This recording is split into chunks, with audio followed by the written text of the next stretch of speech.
हरि ओम। सर्वेभ्यो नमः। प्रिय बच्चों, आज षष्ठः पाठः सुभाषितानि, इसे पढ़ेंगे।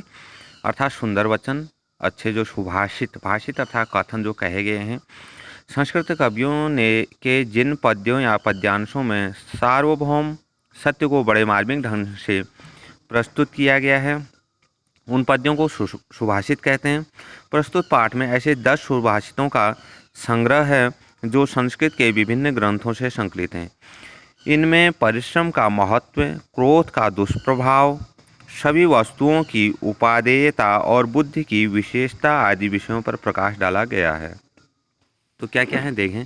पहला है, अत्यधिक पूछा जाता है परीक्षाओं में भी, आलस्यम हि मनुष्याणाम शरीरस्थो महान रिपुः नास्ति उद्यम समो बंधुः कृत्वायं नावसीदति।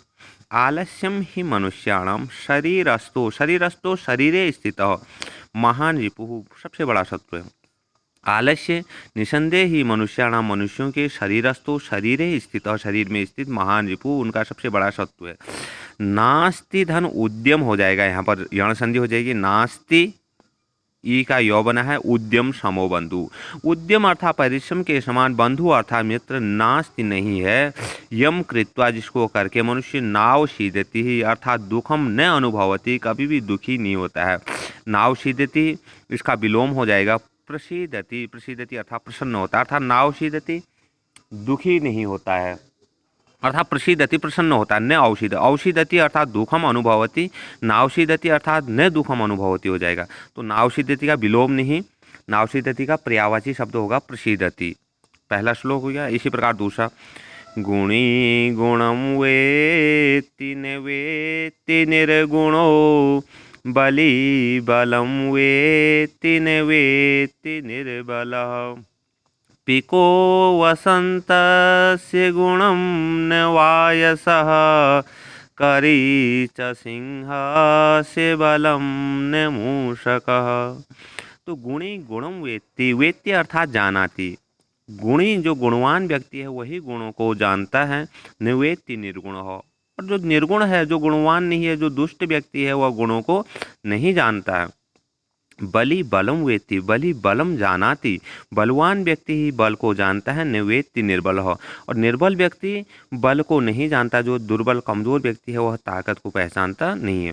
जिस प्रकार से पिको वसंतस्य गुणम, कोयल क्या है, वसंत के गुण को जानती है। न वायस, न की कौवा, वायस अर्थात काक हो।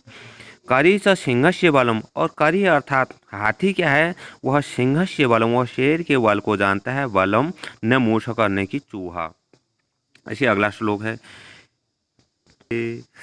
निमित्तमुद्देश्य हि यः प्रकुप्यति ध्रुवं स तस्यापगमे प्रसीदति अकारणद्वेषी मनस्तु यस्य वै कथं जनस्तं परितोषयिष्यति।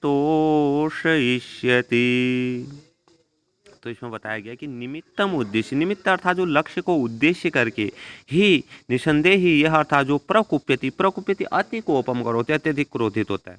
किसी लक्ष्य को उद्देश्य, लक्ष्य किसी भी कारण को, निमित्त अर्थात किसी भी कारण को उद्देश्य अर्थात लक्ष्य करके, यह जो ही निसंदेह ही प्रकुप्यति अर्थात अत्यधिक क्रोधित होता है।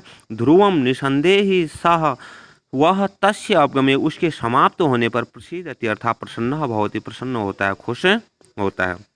अकारण द्वेषी मनस्तु, और जिसका मन तो क्या है, बिना किसी कारण के ही द्वेषी, द्वेष करने वाला होता है। यस्य वही, ऐसे व्यक्ति को कथम जनस्तम, किस प्रकार से ऐसे जनस्तम, ऐसे व्यक्ति को परितोषिष्यति अर्थात संतुष्ट कर सकोगे, अर्थात ऐसे व्यक्ति को किसी भी प्रकार से संतुष्ट नहीं किया जा सकता। अगला भी इसी प्रकार से वंशस्थ छंद में ही है। उदीरितोऽर्थः पशूनापि गृह्यते हयाश्च नागाश्च वहन्ति वोधिताः अनुक्तमपि उहति पंडितो जनः परेंगितज्ञानफला हि बुद्धयः। तो उन्होंने कहा कि उदीरितो अर्थः, उदीरितः अर्थात उक्तः कथितः, जो कहा गया है, ऐसे अर्थ को पशुना अपि, पशुना तृतीय एकवचन, पशुओं के द्वारा भी गृहीते ग्रहण किया जाता है। अर्थात उक्तः कथितः जो कहा गया अर्थ है इसे पशु लोग भी क्या है समझते हैं। हयाश्च नागाश्च, हयाश हस्तिनः, नागाश्च, हयाश्च, हयाश अर्थात घोड़े, अश्वः, नागाश्च हस्तिनः, घोड़े और हाथी भी वहन्ति बोहितः, निर्धारित भार को ही ढोते हैं। अनुक्तम अपि ऊहति, ऊहति अर्थात अनुमान लगाता है। अनुक्तम अनुक्तम बिना कही हुई बात का अनुमान लगाता है। पंडितो जनः विद्वान व्यक्ति, परेंगित ज्ञान फला ही बुद्धि है, और दूसरों के इशारों से प्राप्त कर लेते हैं। बुद्धिमान तो क्या होते हैं, परेंगित ज्ञान फला, बुद्धिमान लोग तो दूसरे के इशारों से ही ज्ञान को प्राप्त कर लेते हैं। अस्तु बच्चों, इसके बाद 6 श्लोकों को फिर पढ़ेंगे। धन्यवाद।